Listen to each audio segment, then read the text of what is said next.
Happy New Year, everyone. I hope you had wonderful holidays and that the beginning of the year is treating you very well.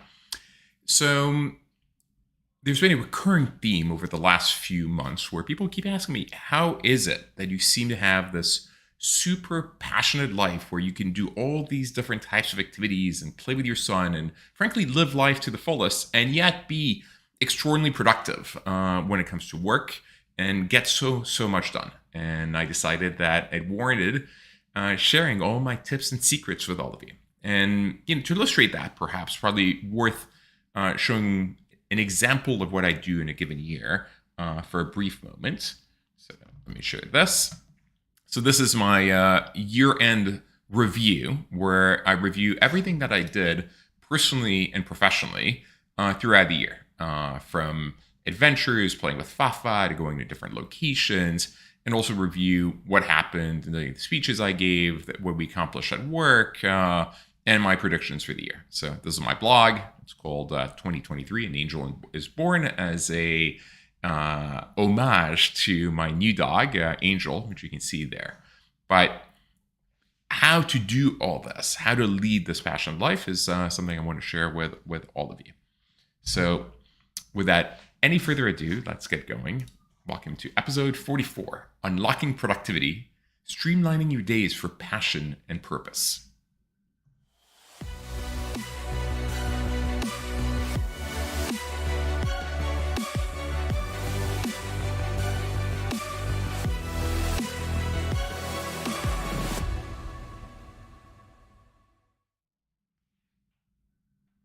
Now, the main reason to do this, by the way, is not to improve productivity, right? Like, you're not being productive for the sake of being productive.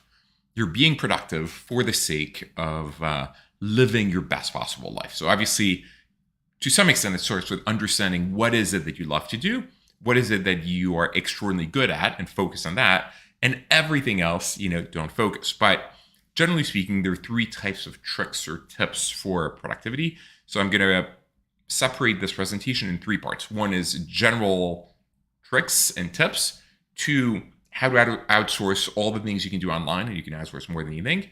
And then three, all the things you could outsource offline. And along the way, we'll discuss some of the life setup choices that I've made, which again, these are more personal choices, but it goes to show you can lead non-traditional lives that are still amazingly effective. So let me start with sharing my screen. Up. 1 second. As we set it up. Okay, perfect. So the presentation is ready to go. So I'll start with general productivity tips. I'll spend a fair amount of time here because some of these things seem easy to describe, but I think are fundamental. So the first thing is spend extraordinarily little time following news writ large. And by news, I mean everything, newspapers, radio news, TV news, you name it. I don't actually even follow politics. So I actually take this to an ultimate extreme. I don't follow news at all. And I'll talk about why that is, how you stay informed when you're not following news, and how to allocate your time otherwise. So the first thing you need to remember is the news is not actually meant to inform you. It is created by media companies. These media companies are trying to capture your attention, and they're trying to capture your attention in order to sell you advertising or to sell advertising. And the best way to do that is to focus on negative information, because your amygdala is hypersensitive to negative information. So the way your brain works is obviously up to 10,000 years ago, if you saw a ruffling in the leaves or whatever, it could be a tiger and it could eat you. And if you were not focused on the negative news, you would actually not be able to survive. You would be eaten by the tiger. And as a result, humans are hypersensitive to negative information. And media companies have realized that, and they're focusing on outrage, and they're focusing on all the things that can annoy you to capture your attention. But it's actually extraordinarily terrible for your mind. And when you look at it on a day-by-day basis, if you follow the news, it feels to me that the news has this eye of Mordor, where they focus on one thing, whatever is capturing the current zeitgeist, whether it's COVID, whether it's Ukraine or more recently Gaza, and it's trying to provoke outrage. Regardless of your point of view, the media outlet you follow is going to try to create outrage for you to keep your information, or keep your attention and sell you advertising. The issue with that, beyond the fact that it's a massive waste of time and it's negative for you, not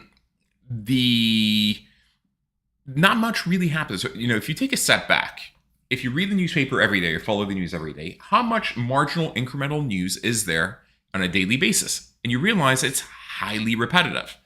And at the same time, in addition to being highly repetitive, it often is highly sensationalistic. It's not where the actual information is. When the Wright brothers flew a plane for the first time, it actually wasn't reported in the news. It was reported, the only thing that was reported were the train accidents and murders and whatever of the day.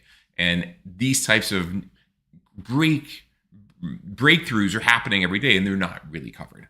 So when I think about what I want to be informed on, it's actually not the day-to-day coverage. So imagine what happened in COVID. When COVID first happened, it was scares. Oh, we're all going to die. And where people were following who got COVID and who was violating the restriction, et cetera. It was entertainment. It was not news per se.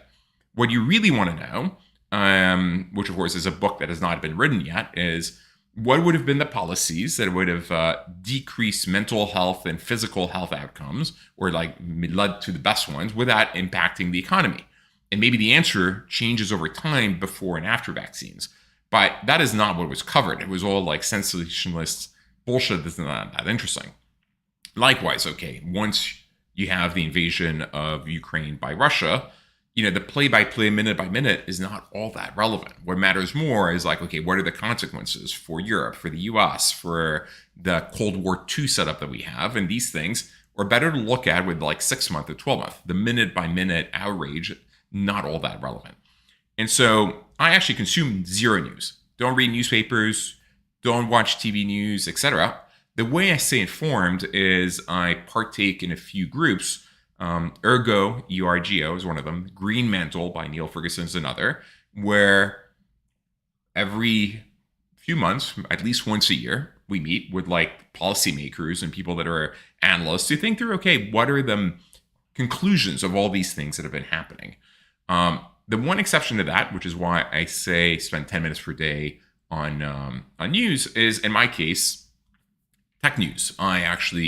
It impacts my life, and it's important to know what are the trends, who's raising, who's failing. And so I actually do spend 10 minutes a day reading Tech Meme, sometimes, CNET, Tom's Hardware. These were more entertainment, these were the gadgets I like, or Engadget, and then TechCrunch and things like that. But I spent de minimis amounts of time news writ large. Instead, I focus on analysts' reports with the direct primary sources and with 6 month or a year of outlook in terms of this is what happened in the last year, and this is what we think probabilistically could happen on a go forward basis. This guy can impact you. This is how I stay on top of my macro predictions, for instance.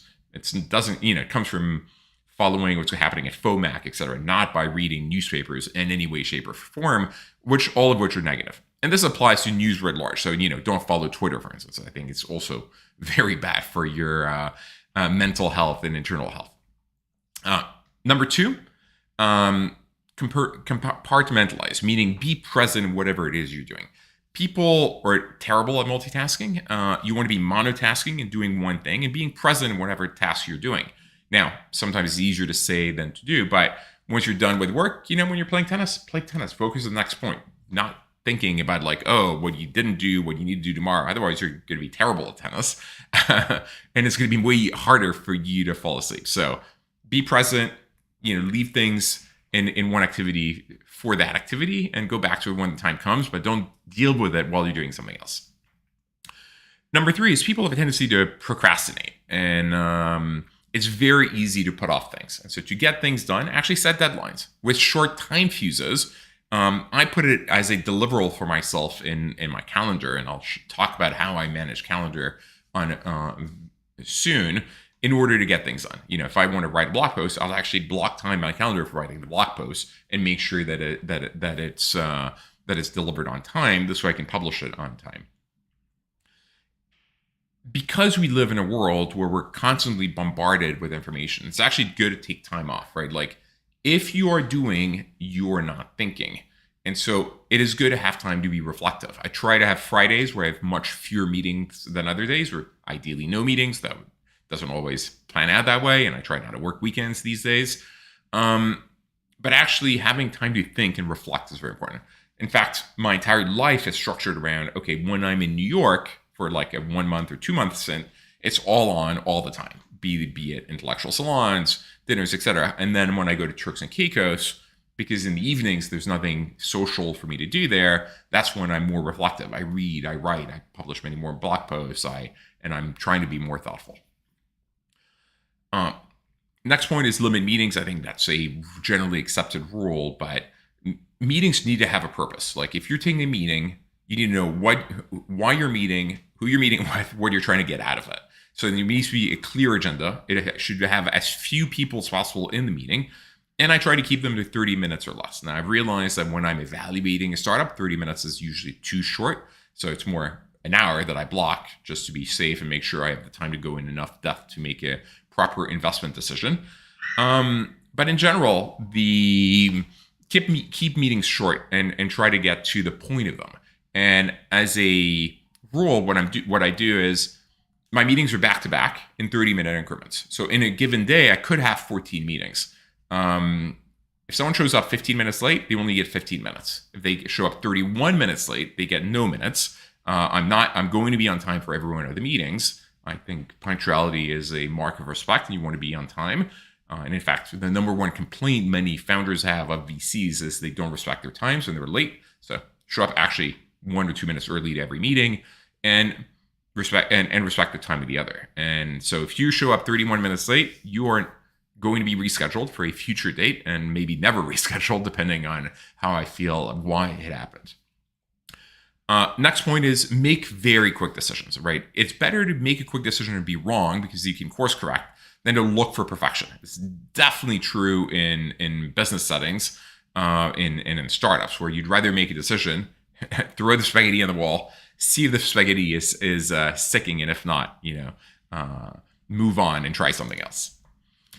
Time blocking. So what I do, and I will demonstrate that shortly with an example day in my calendar, is everything is in my calendar. So if I need to do emails, it's in the calendar. If I'm going to go to the gym, and in fact, if it's there, it gets done. If it's not in the calendar, it does not exist. Next point is more tactical. You want to be focused and present in whatever activity you are doing. And so all notifications should be off. So my phone does not ring, does not vibrate, doesn't have anything showing up on the screen ever. It's on permanent do not disturb.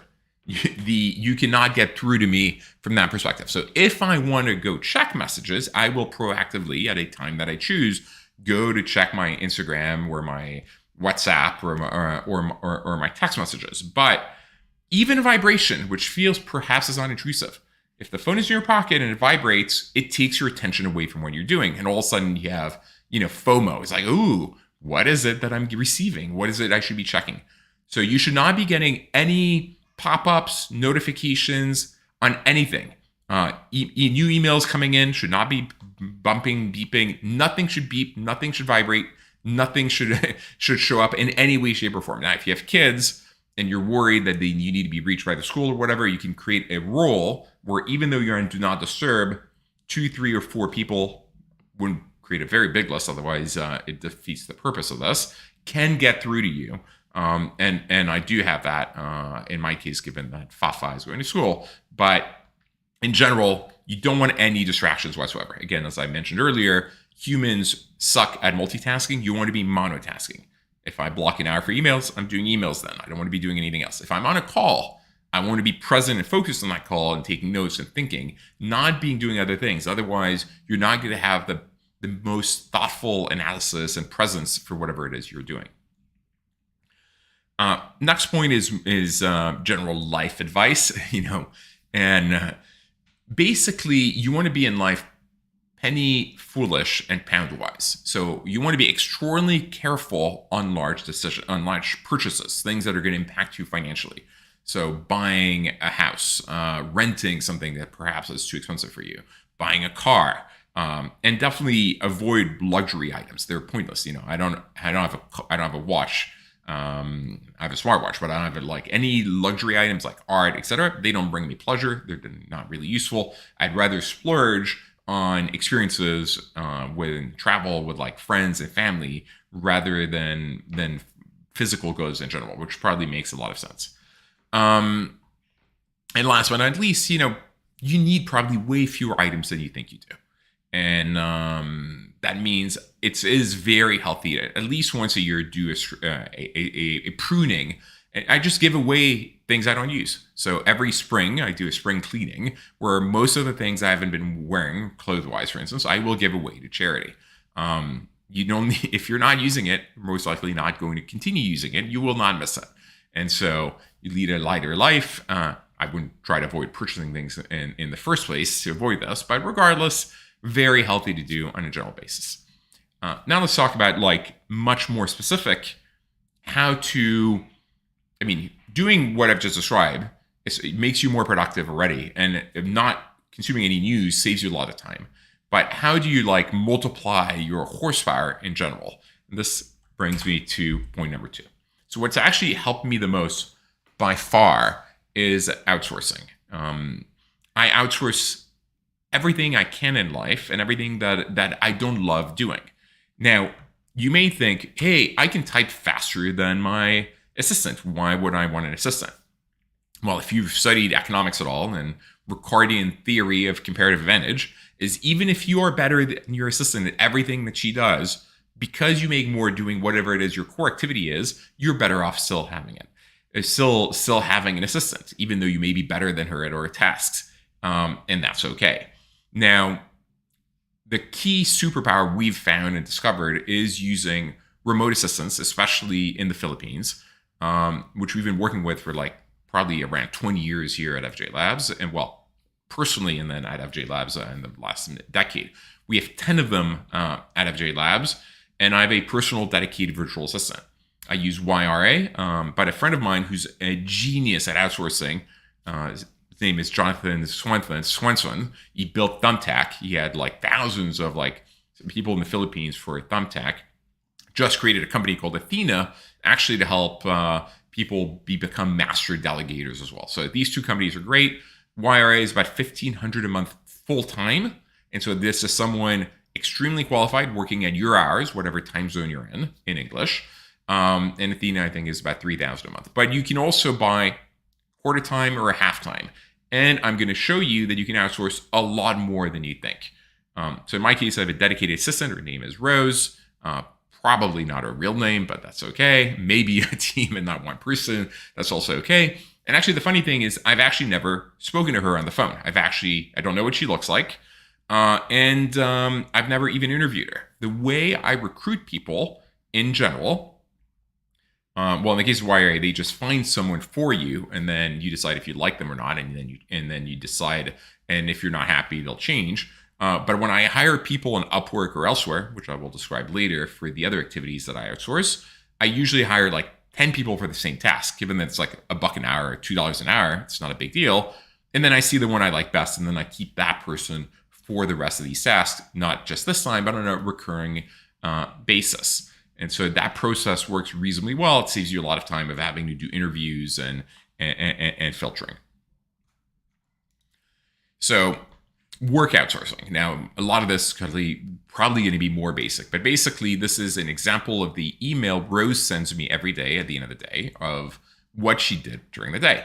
So it shows all the pending meetings that she has yet to confirm and schedule. And then number 2, all the confirmed meetings that she scheduled. She, in that same email, and she also covers all the personal tasks, etc. So it's an email that she sends me daily of all the things she did for me. And during the day, we typically interact by a combination of WhatsApp and email on things to be done, whether they're urgent or things that can be scheduled for a later day. Every day, and this is a prototypical example of what a day looks like for me, she sends me my calendar for the next day. Now, if I know what it's about, she doesn't put more detail. It's just a Zoom link. So Zimozi is my Indian team that helps me with my blog from a design perspective or coding perspective, and with Triton's website. We're doing a monthly check-in to see how things are going. We're currently launching, that was the 9 a.m. meeting. we're currently launching a new incubation company, and so that's the 10 a.m. meeting. Doesn't need more detail. Quick check-in with Martin. He's that's a 30-minute call. That's the founder of Mundi. We're checking out how things are going.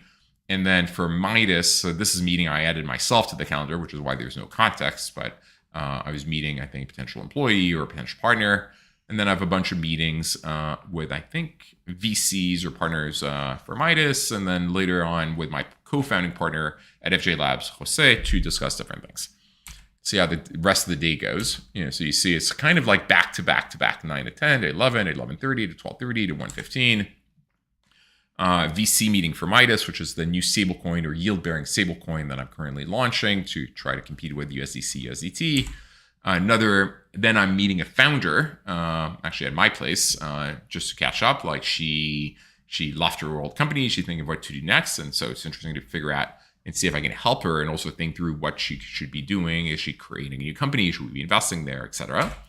And that has full context. Same thing, meeting another VC for Midas at 2 p.m., 3 p.m. meeting another founder to get an update on what they're up to and how they're doing. More fundraising, founder calls, and then going to a speaker event for a speech I was giving the next day at the Transatlantic Leadership Forum. And then I'm playing paddle from 9 p.m. to 11 p.m. with my brother Olivier. So everything is in here, whether I'm doing a meditation, whether I'm playing tennis or paddle. Everything is the agenda, and this way I have a clear action plan for the day, and that is sent the night before when Rose signs off at like 6 or 7 p.m. every day. Perhaps the place or the thing that you can outsource way more than you think is actually your personal life. So Rose, in addition to managing my business life, manages my personal life. So here's a few examples. So in New York, I love hosting salons and founder dinners and intellectual dinners, et cetera. So I have a list of a whole bunch of people that I invite for different dates. And so we will discuss who we're inviting. She'll send the invites, and then we'll create an email with like, this is the venue, send me your dietary restrictions. These are the topics. And the topics are far ranging. It could be like, how do we reinvent politics for the 21st century? What are the ethics and morality of torture? Or even personal, like, if you were to write a book on any 72-hour period of your life, what 72 hours would it be? So she tracks who the guest replies are. We try to be 8 for these dinners, but we also do these things with, founder dinners, et cetera, on a regular basis. I host multiple dinners a week. I hosted a post-exit founder dinner last night, for instance, doing another dinner tonight. Next thing is, there are a lot of things that take a lot of your time. So for instance, if you want to book doctor's appointments, if you want to fill in all the forms on medical forms, you'd rather do it ahead of time. She can do all that for me. And these things you have to wait online, wait on the call, etc. She can pretend to be me. She has a Google phone number in the Philippines, so she has a US phone number. So for instance, T-Mobile disconnected my international data. It took her 4 hours on the phone with them, repeated calls to fix it, but she was able to fix it. And again, it's 4 hours of my life that I would have never gotten back, and I'm very grateful that she is actually in a position to do that. Same thing, she books my meditations, she blocks all my gyms and buys whatever the trainer needs to buy. And for tennis, like, she knows I like tennis. So if I'm traveling to a new location and there's tennis or paddle, she will look at all the clubs around me, look at availability, find either people at my level or book me lessons. This way, already for 2-3 times a week, wherever I'm going, I already have tennis organized. And I don't need to do anything. I didn't pick the club. I didn't call them. I didn't find the partners. Everything's organized in the calendar. I guess I'm not doing it more right now, but in the past, I even outsourced things like dating, where with my assistant back in the day when I was on online dating apps, I first, we did a call where okay, these are the people I like or don't like. So this is how I would swipe right or left. Now use a VPN, connect as me, and you can swipe for me. Then, okay, this is how and then she would do it. Then we would agree on course correct what made sense or not. Then she would look at how I would chat and she would replicate that. And then finally, I'm like, okay, I'm happy to go on a date, once a week, Friday, and maybe Tuesday, twice a week, at 8 p.m. or 7 p.m. or 9 p.m. Here's the slots on the calendar, go and book them. And so she would like then swipe for me, match me with a potential date, schedule the date, it'd be in the calendar, and then the day before I would look at like the profile of the person that she matched me with, and I'd decide if I'm interested in going or not, right? Like if you're trying to go in online dating, at the end of the day, the rest is not interesting. The only thing you want to know is, do you like the person you're meeting? So let's get to a meeting as fast as possible. So if you can avoid the entire tedium of swiping, chatting, etc., and get directly to the last point, great. And if I disagreed with a choice, I said, no, I don't actually like this person for whatever reason, which of course corrects her, she would just cancel the date and that was it. And so it didn't take any time for me other than showing up at the date, which was always literally in the bar across the street from where I live, at whatever the set time was. And so even an activity that seems to take a lot of people a lot of time was de minimis from a time perspective for me because it was all done for me and it worked extremely well. Now, as many of you know, I love writing. I love writing on my blog. I blog on a regular basis. I share things about my life. Now, I do the writing myself because I love it. I do the research, I etc. But the rest that is admin about it, which is actually putting it on WordPress, replicating it on Substack, creating the newsletter, sending the newsletter, all of that she does for me. And again, saves a huge amount of time, right? The value creation is in the creative genius of writing and what I want to share and thinking, etc. Not at all in the admin-y, let's go to WordPress and upload it and send it and etc. So I like the writing, not that other part, and she does that for me as well. And by the way, all this is one person doing all of this. She buys things for Angel, my dog. She will also research like entry requirements and how to get passports for a dog. She will buy things if I need for Fafa. There's an app that the school, the Ecole, has, which is amazing, where there's all the photos of the day. She will download the photos. She'll like pay the nannies, like everything needs to be done. But like even researching things like, oh, how do I get someone a birth certificate or a passport? She will research, which is also a massive time saver.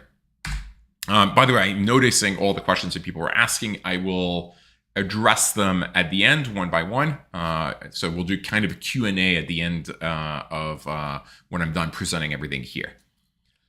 So she signs documents for me, but the documents I would say that are not the most important ones, right? If I rented a house, rental agreement, or need to do KYC. So things like that are not really important that I don't need to be doing myself. She has my digital signature. I say, okay, sign this, poof, or I forward it. She has actually also, probably worth mentioning, she has access to my email. And she has access to my credit card. But she has one credit card. And so what I can do is every month I can log in that one credit card and see where the purchases are and make sure everything's okay. So that's the safety control mechanism, if you want. But she has access to my email, and she all the legal documents are sent to legal, so I don't need to deal with them. All things that look like spam removed in a folder called potential spam. So again, I don't need to deal with them. But I'm the one replying to my own emails because many of them need my thoughtfulness. But she will, if I need to find out how to get a police form for some whatever reason or KYC someone asks, she will figure out how to get the data and help me get it. So again, online general admin docs, etc. Now, continuing on things that most people don't outsource that they probably should is figuring out how to have a more rich life in wherever you live. And so, for instance, in New York, I love magic, I love Broadway, I love off-Broadway, I love comedy clubs. And you don't want, once you've done the basics, going further off the beaten field, going to House of Yes for a Dirty Circus show or whatever, or going to Company 14 in Bushwick to see their various shows. And so I have her, before I go to New City, tasked with what are the things that are happening right now? So this is an example of, and actually, might as well, there's a lot of chat here, so might as well add the chats. And this way the community can see the conversation that's going on. So this is an example of when I came in September to New York, she researched all the different musicals that were Broadway, off-Broadway, that are a bit off the beaten path, including reviews, suggesting the ones I would like, the nights I could do. And from there, actually ended up booking multiple shows. I took my son to a balloon museum, which is so much fun. I'll be posting the photos of that on Instagram in a few days. Took my son to a train show at the New York Observatorium. I went to see like an off-Broadway like musical parody of Friends. She ordered my like Halloween costume. They're like, there's so much that you can outsource to make sure that your life is rich as possible. And in New York, there's so much to be done that you can have a very rich life. Again, New York is my haven of like social, artistic, professional endeavors. And things like, conferences I need to go to. Same thing. She'll send the bio. She'll show me the agenda. She'll add it to my calendar and make sure that I show up. Next thing is she helped me create the my 50th birthday invites. So I'm celebrating my 50th birthday next August 3rd in 2024. And so help design the invite on paperless posts. We're sending it. We're tracking who's coming. We're figuring out like how many rooms we need, where, etc. And so she helped design it. She sent it, and she's tracking the replies to make sure that everything is structured correctly. But even for that, for instance, I also hired a party planner to help me with like the vision of the night and what's going on and everything happening. So I don't need to deal with all the admin things from that perspective. Now, I also have a travel agent for booking flights, but beyond the travel agent, Rose will help me on like everything around how do I get there, hotel rooms, getting upgraded, getting reimbursed. So Burning Man this year was supposed to fly out on Sunday, but of course it was muddy, so it got canceled. So I walked out of Burning Man, like getting reimbursed for the flight that I didn't take, and adding heli skiing to the agenda, notifying people at FJ Labs I'm not working these days. All these things, need to be done. And again, none of them seem particularly big, but they add up. And the more of these things you outsource, the more free time you have to do what you want.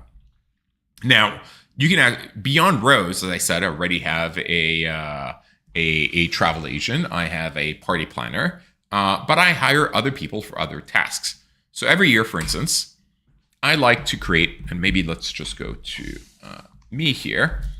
I like to create an album. This is a photo album of what happened during the year. It starts with a timeline with every date, chronological from the beginning of the year to the end, and then for each section, there's photos of what's going on. And it's a beautiful album. It's a paper. It's a memento to the year. Now, the reason I do that is parents don't deal with digital very well. And actually creating the album allows you to relive the year. So I love it. It's all over my library. I give it to my mom. I give it to my dad. They love it. It's a way to connect with the story I have. And so I went on Upwork. I created a post saying, hey, I need someone to help me with this. And I got a lot of replies. As I said, I hired like 10 people to do the job. And ultimately, one person in Bangladesh was the best for these and won well. Originally, someone in Russia, but then I couldn't pay them anymore because of the sanctions. So someone in Bangladesh. So the way we work together is, actually, let me take a step back of how I organize my photos. So let me share my screen again. Not necessarily the easiest to see. Let's see if I could go full screen. Okay. So during the year, and this is all the photos I've taken during the year, you see all the dates, January 1 to February 22, February 23 to February 27. For each of the locations I create a folder. And in that folder, I have a subcategory of what's going on there. Cross-country skiing, February heli skiing, FJ Labs, etc., which can then be used to create subsections in the album. And so I don't do that. And by the way, I do this along the year as the year is coming along. So if you wait until the end of the year, you won't remember anything. Creating this structure will be impossible. So I take the photos on my phone. I get photos from my friends through AirDrop or whatever. And then I create the folder. So for instance, I already have in 2024, January 1 to January 7, Turks and Caicos, where I was. And now January 7 to January 14 in New York, where I am currently, where I'm uploading photos little by little. And I delete them from my phone once I've uploaded them. So this is all in Dropbox. Then I share the Dropbox link. Let's go back to 2022 because that was the example I gave you. with my Charmin, who's currently in Bangladesh, and then we have interactions on it. So she does a first pass as to what she thinks makes the most sense. And let me go back here. Let me go back to full screen. Okay, perfect. So she does a first pass. And let's go back here. See if this can read. Yeah. And then after she gives me the first pass, I give her a lot of feedback. Date format looks wrong, or, oh, I don't like this photo. So for each page, there'll be like photo 1, 2, 3, 4, 5, 6. It's like, oh, replace photo 1, replace photo 2. Oh, I look fat. I don't like this angle. This is not that interesting. Oh, you're forgetting something. I don't like the quote, whatever it may be. And so I'm the creative director for this endeavor. It takes a lot of iteration.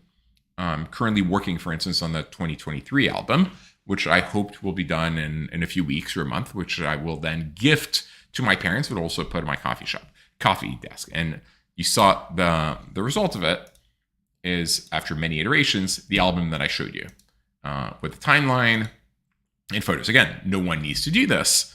Not everyone needs to do this, but I find that it's an amazing way to relive the year. And it's an amazing way to an amazing gift to give to your parents who love it or are not great with digital, and giving them a link on whatever Dropbox. I do the same for videos I create. I'm going to share a video. So at the end of the year, I create a video. Now I will play an example of that video. So I will go, 1 minute and 15, change this. 1 minute 17, do this. The same thing. I found someone on I found someone on Upwork, and we edit videos. Again, something other than Rose. This is what it looks like. I'll give you a quick example. Let me minimize this. Let me give you a quick example of what that looks like. Let's see. 20 video is pretty cool. Year in review video. Let me make sure there's no sound because it's copyrighted music. I don't want to get a copyright strike. Perfect. So let me play a few seconds of this. Maybe I'll make it even full screen. And same thing. It follows the year. So it starts in January. In this case, I was in Revelstoke. Shows it's set to music. It shows the adventure, and then it goes through the rest of my year.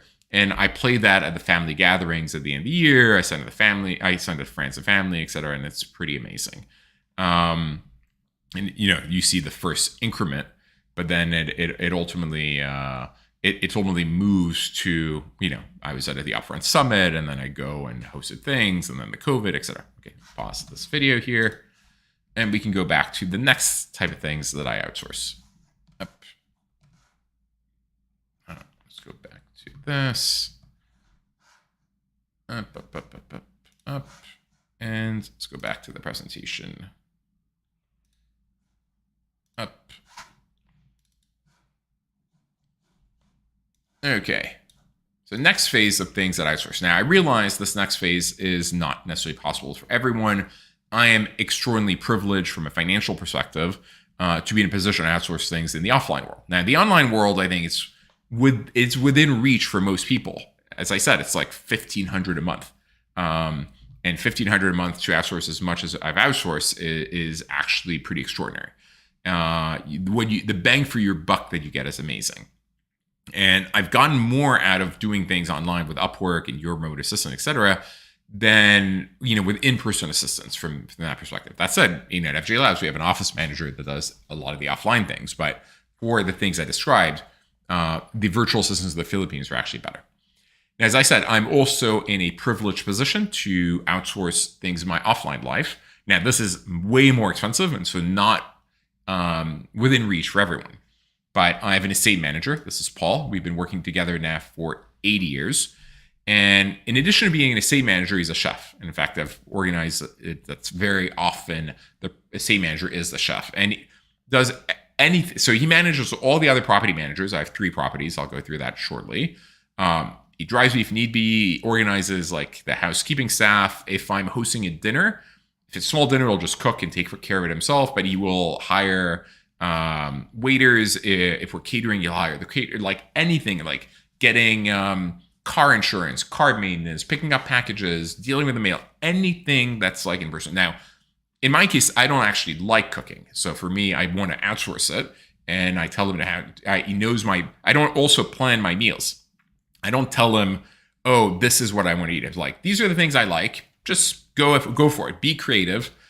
Feed me healthy food that I'm going to like. He doesn't run the menus by me, just does it. And I trust him to do things I like. And if I don't like it, I'm just actually going to give him feedback. Now, I have this kind of setup for each of my 3 locations. I have 3 core locations where I spend my time. And for each of them, I have a property manager who also is a chef and manages the rest of the staff, handles the licenses because I sublet them on Airbnb if I can, which I can't in New York or Revelstoke, but I can in Turks and Caicos. And their goal is to delight me and or whatever guests I have, be they my family or renters from the Airbnb equivalent. Now, the reason I have 3 homes is I've made a decision to structure my life in a pretty non-traditional way. 2 realizations. Realization number 1 is each city has a very best moment or time to live in. So New York is extraordinary in the spring and in the fall, right? Like you want to be in New York in September and October, in April, in May, and maybe the first half of June. It is way less compelling in the summer. It's too hot. It's too humid. It's way less compelling in like January, February, December. And so I try to go to the places where it's the best time to be there. So my year is typically structured with January, February in Revelstoke in British Columbia, where I like to go backcountry skiing on weekends and snowshoeing and ice climbing and dock sledding, etc. But it's mostly around backcountry skiing, heli skiing. March, I go to Turks and Caicos to thaw and like kite surf and play tennis and play paddle, etc. As I said, April, May, June in the New York area. And then I start heading to Nice to see my family in the south of France. Before usually going for my birthday in Turks and Caicos. And then all of August, I go to Revelstoke in the mountain where I like to go mountain biking and hiking and rock climbing, etc. Then I go to Burning Man. Then again, September, October, New York, and then November, December, Turks. Though, to be exact, I usually go to Turks until December 26th, and then New Year's I spend in Revelstoke. That's why I have snow for New Year's and in the holiday season, in addition to having the sun. Now, in addition to that, every year I'd like to add a 2-week trip somewhere where that is new and a massive adventure like Antarctica in 2023. That is often off-grid and adventurous, where I'm like just a backpack and a tent and a water filtration system. Beyond that, so that's core setup. And beyond the fact that each place has a best time or location to be there, my perspective is that each, you want your work-life balance. And so New York, as I mentioned earlier, is a place of professional, social, artistic, intellectual activity. It is busy 24/7. I'm going out, I'm meeting friends, I'm hosting dinners, I'm going to events with founders. It is so busy that after a month or 2, I am completely burnt out. And I'm tired and I need a place to recharge. Now, in Revelstoke and Turks, I'm not on vacation. I actually work during the day. So in Revelstoke, typically, I will only do the backcountry skiing, etc. On the weekends, and or if there's a day off. Like this month, we have 2 days off in January, so I'm taking and I think there's a Friday and a Monday, and I'm heli skiing those days in addition to the weekends. And same thing in Turks. I'll work during the day, but when the day ends, whatever time that may be, I'll go kite surf and play tennis and play paddle and read and write and meditate. And so New York, I'm doing.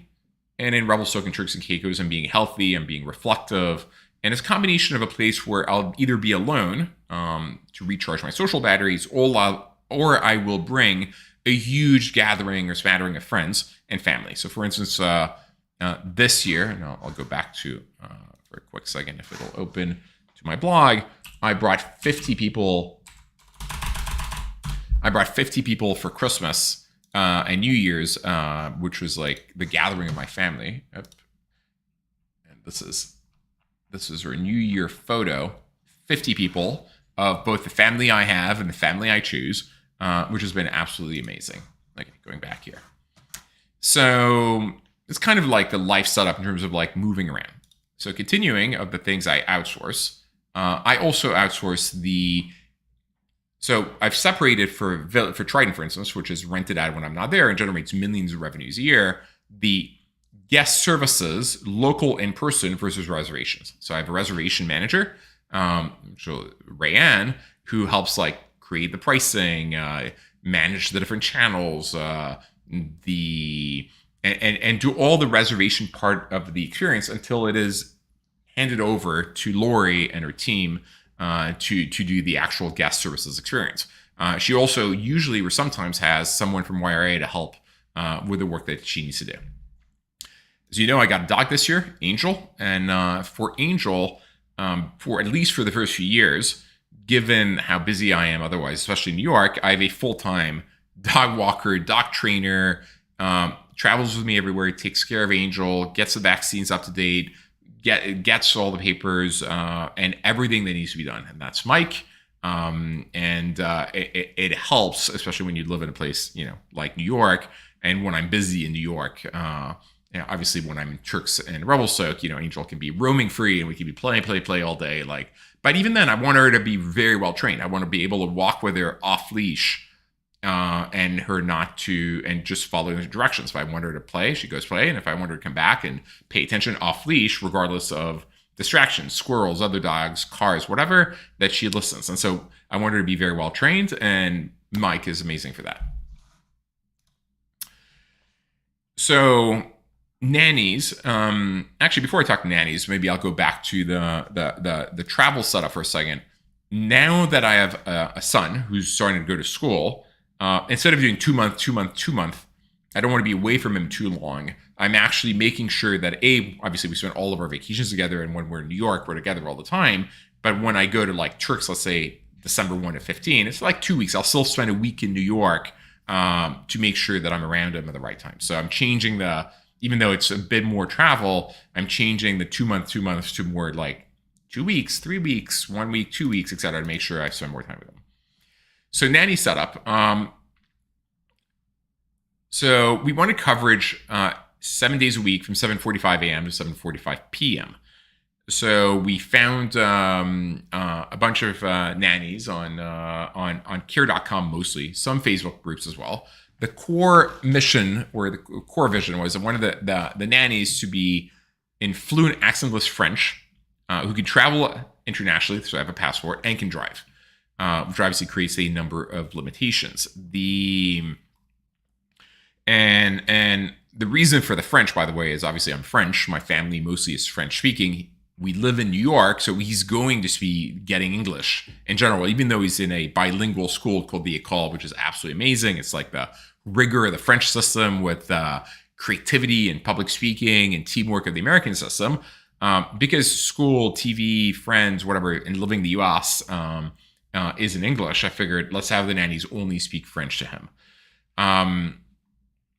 Now, what I have the nannies do is when we travel, it's only one nanny that travels with us, but if it's multiple weeks long, maybe they'll swap. There's a WhatsApp group for the nannies to coordinate between each other. So the reason it's for them, by the way, and you can meet them here, you can see their little bios and who's doing how many days, etc., is French nannies, I guess, don't want to work too many hours in general. And so this is kind of the amount of hours they wanted to work. So someone would work 1 day a week, 2 days a week. And so actually having 4 part-time who agree between themselves who's traveling, who's taking what days, etc., works really well to give us full coverage without any issues. They're paid on a per hour basis or an hourly basis based on the hours worked. So there's a WhatsApp group. They coordinate, they train, they tell each other what happened before, what needs to happen.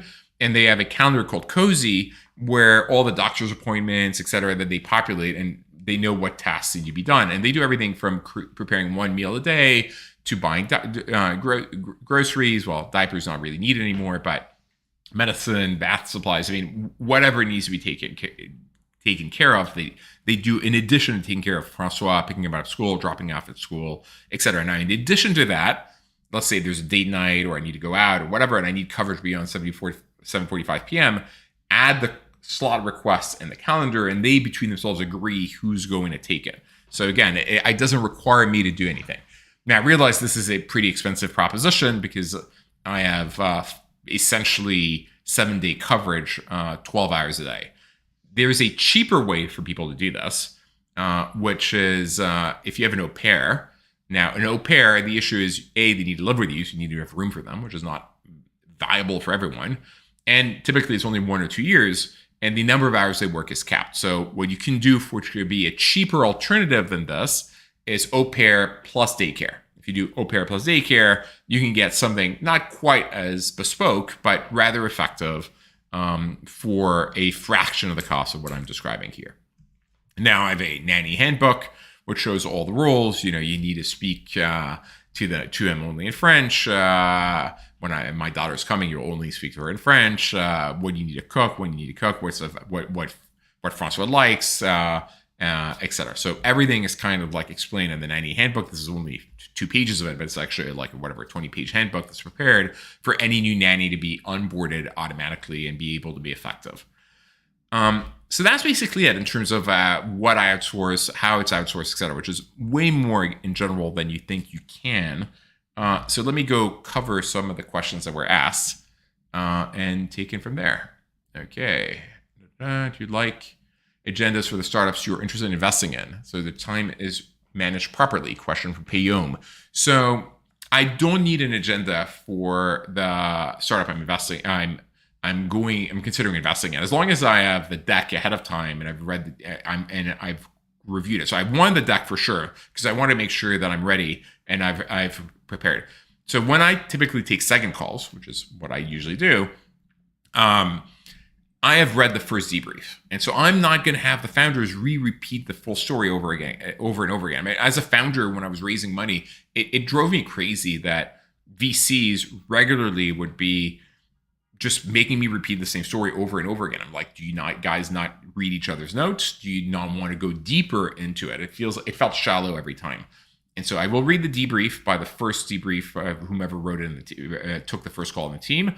I will read the deck, and I'm going to go straight into Q&A. I don't need the entire story repeated to me, which I think is also a courtesy of the founder, but it also leads to a more deeper, meaningful interaction.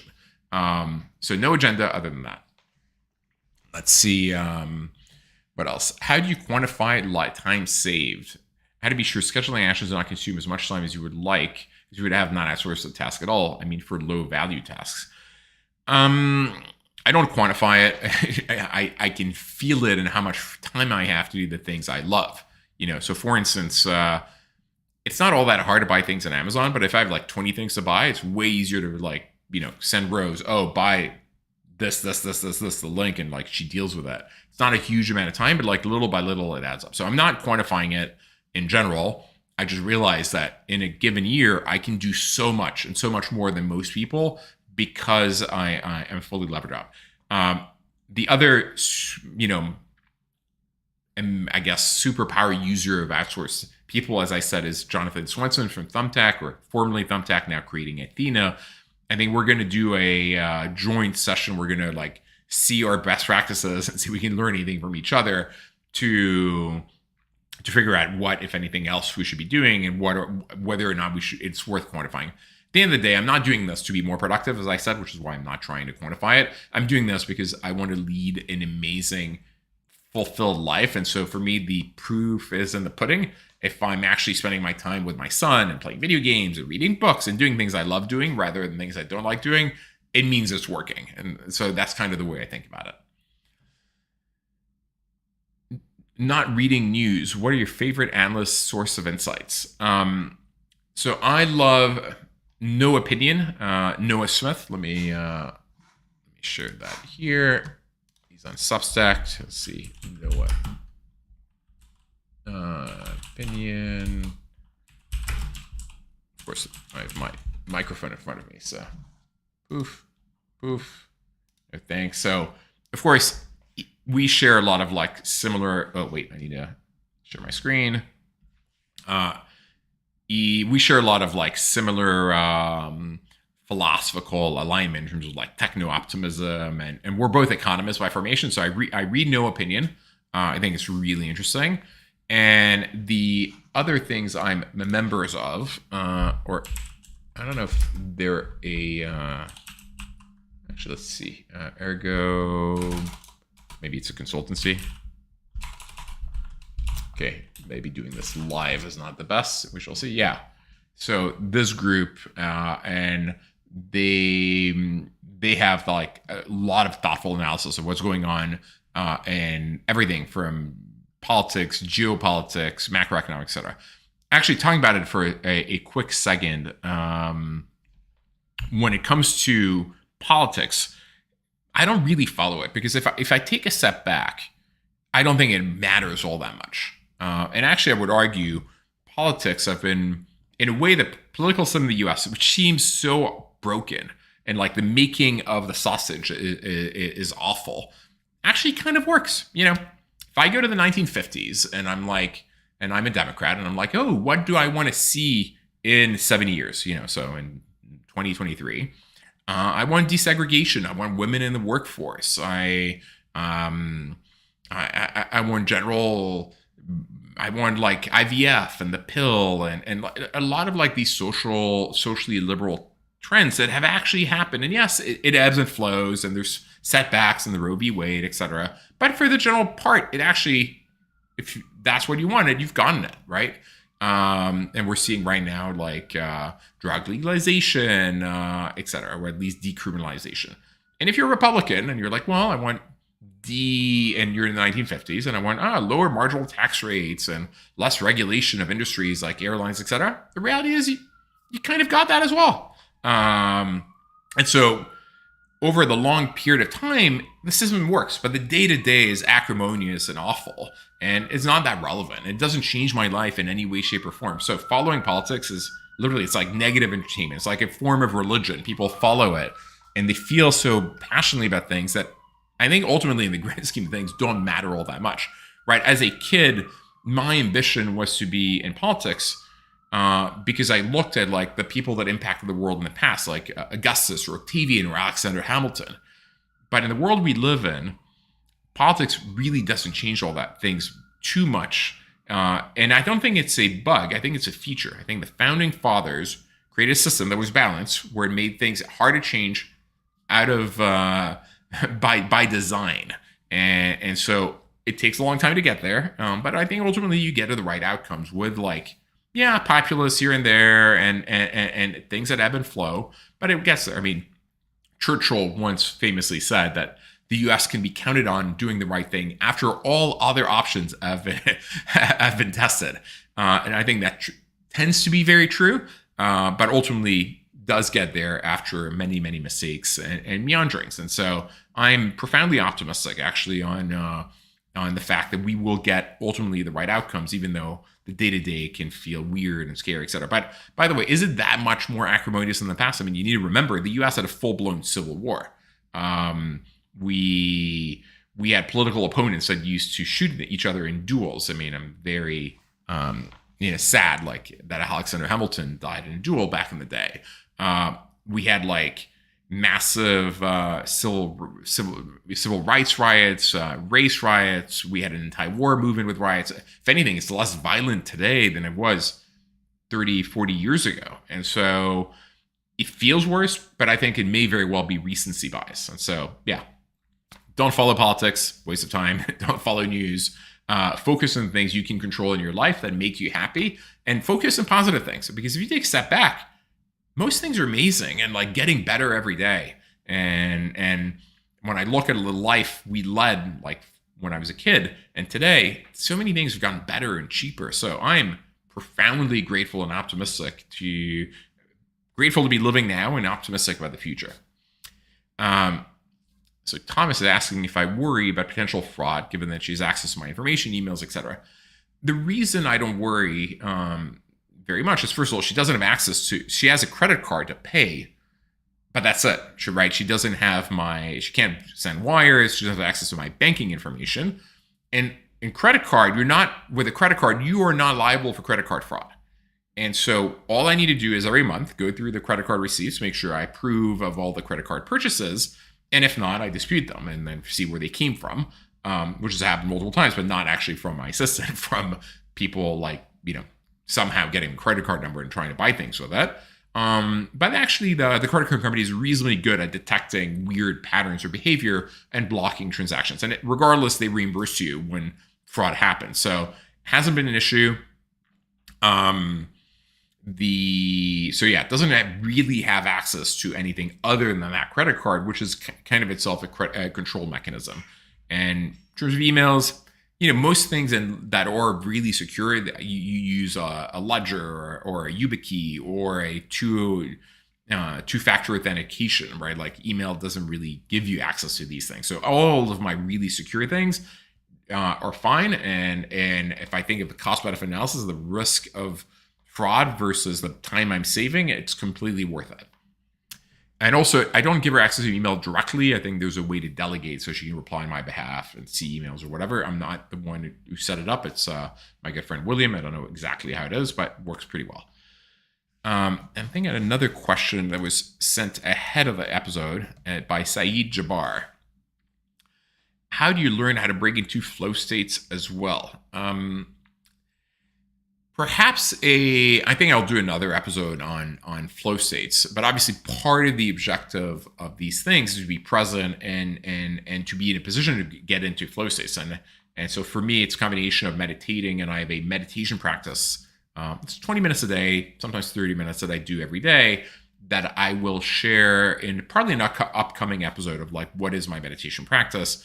And maybe I'll broaden it to flow states, because flow states you can get through mastery, right? Like I would argue possibly in a flow state right now presenting this. I could be in a flow state playing tennis or kite surfing. So if you're really good at something and you like it, you can enter a flow state through the mastery of that. You can get through flow states through meditation. You can get in flow states through psychedelics, which I like partake in several times a year. Not often, but like, with set intention setting, like LSD or psilocybin, or it could be an amazing way to do that. So I will do another episode, I think, on flow states, meditation practice, and cover that there. But perhaps the way it relates to this episode is how do you free up time to do other things? And one of those things you can do is actually get into flow state. See what other questions we have. Okay, Sharaf from Dharma Portco. Well, hi, Sharaf. I'm glad to be an investor. It's so transparent. It's super helpful. Do you ever get professional imposter syndrome choosing to live with such radical transparency and with what makes you personally happy? I've never had imposter syndrome. So maybe this is like takes us to a different topic on like happiness in general. Many people I talk to, they have this like little voice in their shoulder, which is like, oh, you're not good enough, you're not this enough, you're not smart enough, you don't belong here. If anything, as a kid, I was really Sheldon Cooper, and in college for sure, I was Sheldon Cooper. I had the opposite problems. Like I thought I belonged there, even when I had zero. And so for me, it was more like, oh, obviously, I'm amazing, I'm extraordinary, everything's and so I never had imposter syndrome from that perspective. I felt I belonged. Now, the difference is, as a kid, it was delusional. I thought I knew everything. And then, of course, as you get older, you realize how little you know. And once you fall flat on your feet, on your face, and you get your teeth kicked in, you realize that how little you know. And you approach life with way more humility. I was definitely arrogant before. And now I've come to realize how little I know. But I know some things, and that's what I'm trying to share here. Now, the beauty, or not the beauty, is like I'm actually not famous, right? Like sharing all these things is my way of giving back to founders and people out there who want to live a better life. But and it connects to those it connects with, and it's a very small subset of people. I don't have a publicist. I'm not trying to be famous. I'm not trying to be a public person. I like sharing what I learn, and it helps the people it hurts. But I am not going. I don't want to have the public profile to be Elon. I could argue I have more impact on the world than Elon in terms of like changing the lives of people today, right? Like, I'm an investor in 1,100 companies. They're highly deflationary. They touch the lives of billions. How many people have gone in space with SpaceX so far? Yes, it makes you dream, but it's not changing the lives of people on a day-to-day basis. Millions of people make a living of OLX, the company I built. And to me, that's real impact. Both are useful in their own way. But regardless of impact, would I want to be a public persona? And the answer is no. I have exactly the level of visibility I want to have where marketplace founders come to me for advice and come to me for investment, and I can raise funds or do whatever I need, but I don't want more. More than that would probably be an impediment on my quality of life. I can lead the life I lead with no restrictions. I don't need bodyguards. No one bothers me. No one recognizes me. Being anonymous is amazing. So I share out of love for writing, speaking, sharing, learning. It's also a way, like kind of part of the reason I write publicly is it's a way to think through and for myself and to learn what I've learned. It structures my thoughts. So as I think through what things I want to do in the future, I usually write them down. I weigh the pros and cons, and publishing them leads to conversations, which I think are interesting. But because I'm not popular, I'm not famous, and I have no intention of being famous, this works, and it's okay to be transparent. Now, it'd be possibly different if if I was walking down the street, people would mob me, or I go to restaurants or whatever. It'd be an inconvenience and lower my quality of life. Then I wouldn't do it. But as is, where it's just sharing life lessons, it works, and it has not impacted me at all. And by the way, I like doing this. Like, I get pleasure out of like sharing, speaking, thinking, and I'm very good at it. Like, as I said, it's possibly one of the ways in which I'm in a flow state. Love writing, love speaking, and it comes very naturally to me.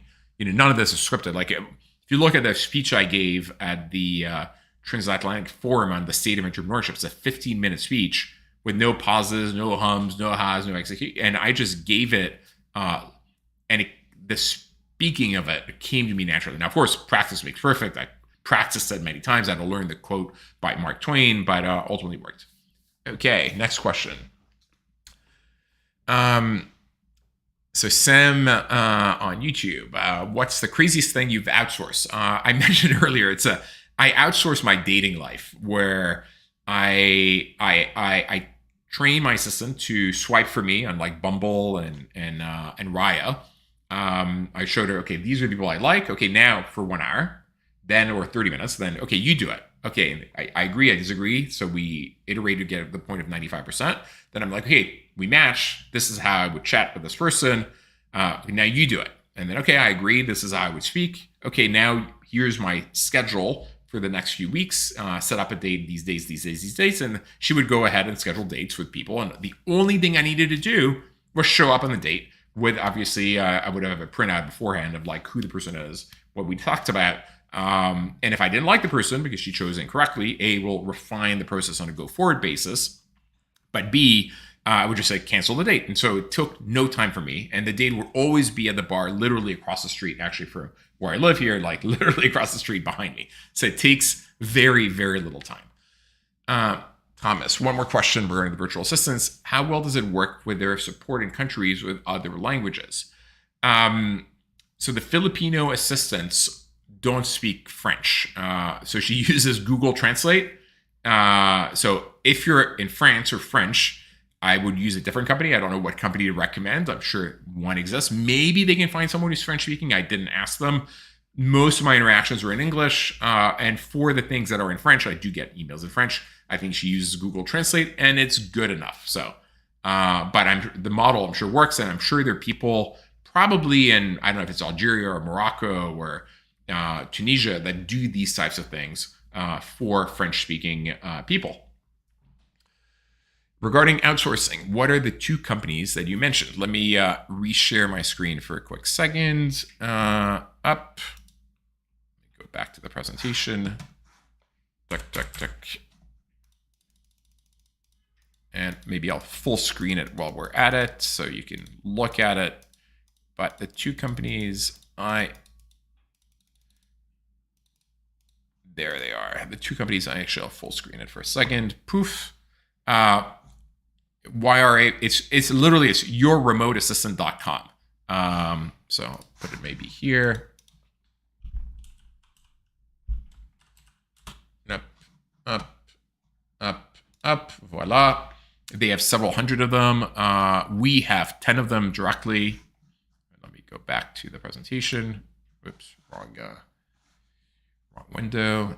Up, up. And the other one is Athena, which I mentioned is the Jonathan Swanson company from Thumbtack, who's a master outsourcer. They're more expensive, possibly a higher end. I have not tried them, but I trust Athena Virtual.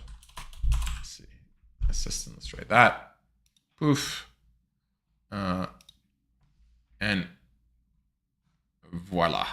These are the two. I have not used Athena, but as I said, I trust Jonathan to do this to be amazing at this and to make sure that it works very well. Okay, going back to the questions.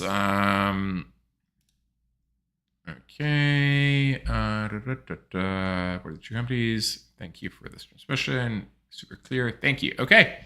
I think I kind of covered everything in terms of why to do it, what to do with the time you've had, what you can outsource, what and how not to follow news, etc. And so I'll take it from there. Thank you for joining this show. I think I'll do another show on flow states, my meditation practice, because it's rather productive. It's not the point. It's not to be productive, but it doesn't take that much time and works rather well for me. And at some point in the future. And yeah, we'll take it from there. So thank you all for watching. And I will be posting this, including the presentation on my blog, probably next week. So you can rewatch it and have access to the direct PowerPoint. And I'm available as usual for questions by email. Thank you all of you.